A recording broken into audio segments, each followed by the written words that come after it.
Assalamualaikum warahmatullahi wabarakatuh. Perkenalkan, nama saya Vela Ibadur Rahman, mahasiswa UIC batch 9, dengan NIM 31070425110.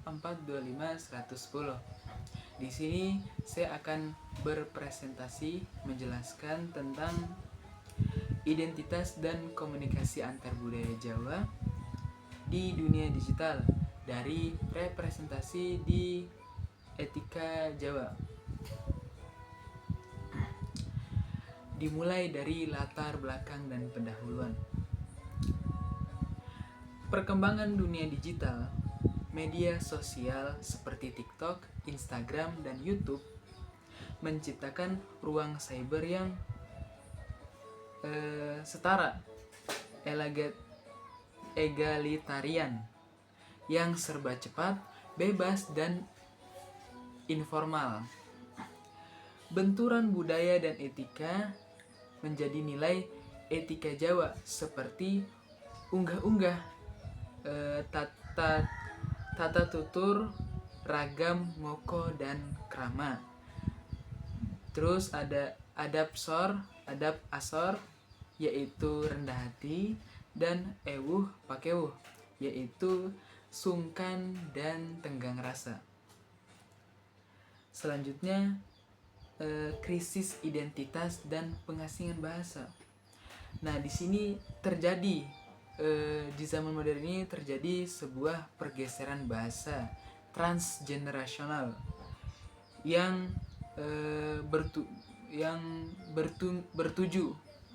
ditujukan kepada generasi muda atau Gen Z. Gen Z canggung menggunakan ragam krama sehingga cenderung memakai ngoko lugu yang tidak pada tempatnya, yang bukan pada tempatnya. Terus mereka Gen Z, saya juga menggunakan bahasa Indonesia atau bahasa campuran, slang gitu, untuk berkomentar di media sosial. Terus sebelum lanjut ke landasan teori utama, di sini saya mau ngasih tahu apa itu ngoko alus dan ngoko dan krama. Nah, ngoko ini terbagi menjadi dua, ngoko alus dan ngoko lugu. Begitu juga dengan krama. Krama itu ada dua, krama alus dan krama lugu. Nah, untuk yang Jawa sekarang ini kebanyakan mereka menggunakan ngoko lugu, kadang ngoko lugu juga. Kalau paling sopan ngoko alus. Ngoko tuh kayak bahasa Jawa yang bukan tradisional, tapi ngoko tuh kayak contohnya nih, aku tuh kan aku, terus kamu tuh koe gitu. Nah, itu ngoko.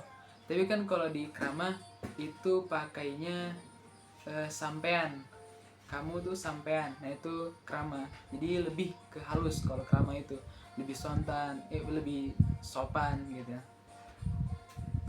Lanjut ke landasan teori utama. Jadi tadi kan udah ngebahas nih ngoko sama krama gitulah.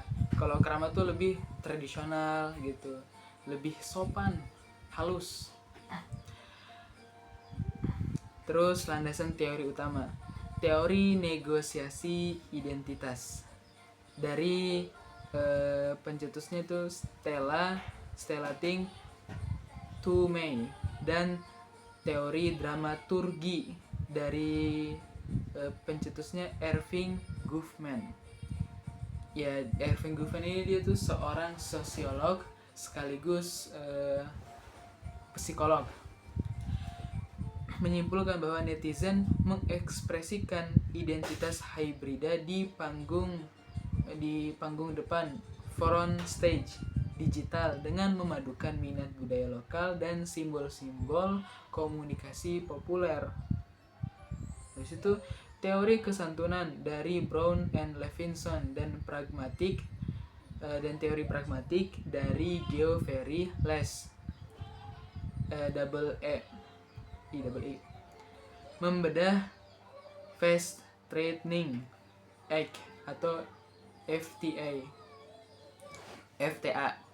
serta pematuhan atau pelanggaran 6 maksim kesantunan, yaitu kebijaksanaan, kedermawaan, penghargaan, kesederhanaan, pemufakatan, dan kesimpatian. Terakhir, online disinhibition effect, artinya keterpisahan fisik dan anonimitas di media sosial.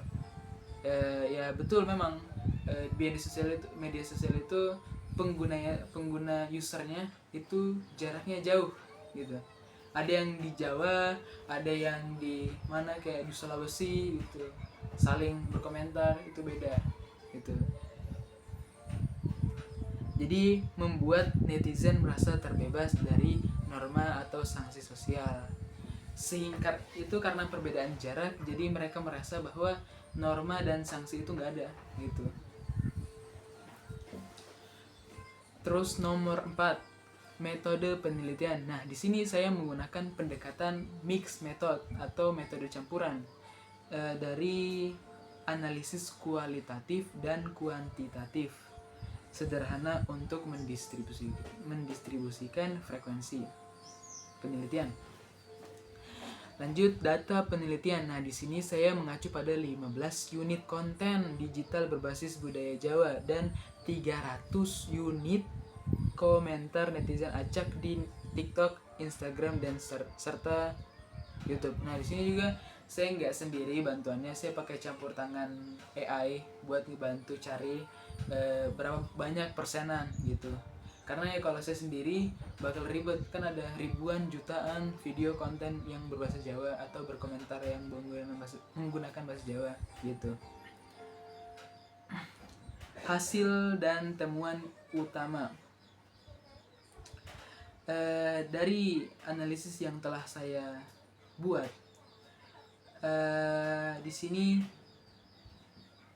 bahasa Jawa yang paling mendominasi 48% sangat mendominasi, yaitu ngoko lugu gitu. Sedangkan untuk krama lugu atau krama halus itu hanya sekitar 6% saja, minim dan tidak mendominan, karena dianggap lebih bagus untuk digunakan pada saat formal atau acara duka.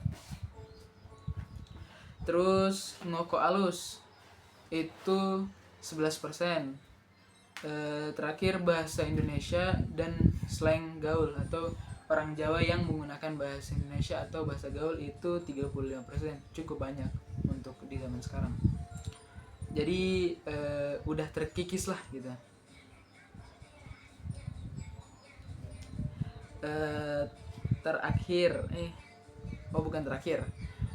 Poin D yaitu poin wawancara.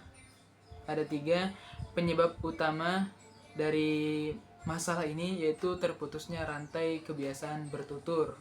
Jadi nggak ada pembiasaan dari keluarga atau pendidikan. Jadi sudah mulai pudar lah pengajarannya gitu. Terus respon Gen Z, anak muda Jawa sekarang ini itu sebenarnya tidak membenci budayanya, tapi karena canggung aja gitu saat berbicara dengan orang luar gitu. Solusinya yaitu mengedukasi dengan dibungkus oleh komedi animasi Jawa gitu, meme Jawa, biar mereka tertarik gitu. Dan terakhir yaitu kesimpulan.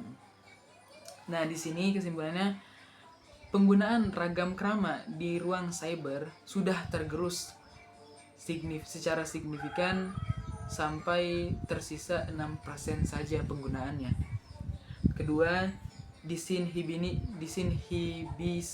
digital melunturkan prinsip eueuh pekuh dan adab asor. Eueuh pekuh itu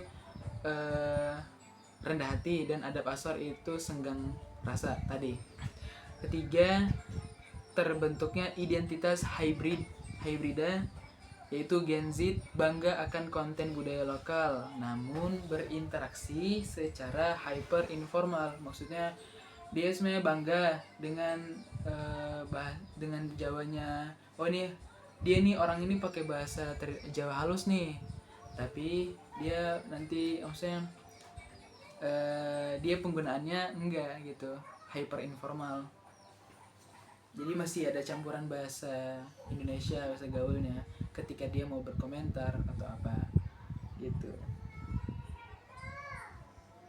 Nah, mungkin segitu saja dari saya.